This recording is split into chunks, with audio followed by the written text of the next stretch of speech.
नमस्कार दोस्तों, आप देख रहे हैं पीएस फैंस क्लब और पीएस फैंस क्लब में आप सभी लोगों का एक बार फिर से स्वागत है। दोस्तों, इस वीडियो में हम बात करेंगे पावर स्टार पवन सिंह का एक और नया बहुत ही हाई लेवल और बवाल वीडियो सॉन्ग के बारे में। जी हाँ दोस्तों, जिसका शूटिंग पूरी तरह से कंप्लीट कर लिया गया है दिल्ली में, जहां से पिक भी वायरल किया जा रहा है, जिसे आप लोग स्क्रीन पर देख पा रहे होंगे।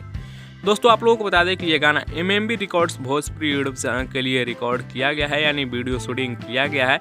और दोस्तों, आप लोगों के जानकारी के लिए बता दें कि इस गाने को गाए हैं power star Pawan Singh ji, music Priyanshu Singh ji का है और इस गाने को लिखे हैं प्रिंस प्रियदर्शी जी।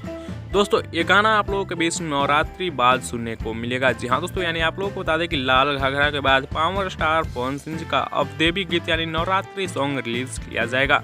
और नवरात्रि के बाद ये गाना आप लोगों को MMB records Bhojpuri YouTube channel पर देखने को मिल जाएगा, जो कि काफ़ी शानदार, काफ़ी हाई लेवल का और महंगा बजट का शूट किया गया है। वैसे दोस्तों, आप लोगों को क्या लगता है कि ये गाना लाल घाघरा से भी बड़ा लेवल का होने वाला है, महंगा बजट का होने वाला है? आप लोग अपना राय नीचे कमेंट्स में ज़रूर दीजिएगा। वैसे दोस्तों, इस वीडियो में बस इतना ही। मिलते हैं हम आप लोगों से नेक्स्ट वीडियो में नए अपडेट के साथ। तब तक के लिए बने रहिए आप हमारे चैनल पीएस फैंस क्लब के साथ। ऐसी और पावर स्टार पवन सिंह से जुड़ी लेटेस्ट वीडियो देखने के लिए आप हमारे चैनल पीएस फैंस क्लब को सब्सक्राइब कर लीजिएगा।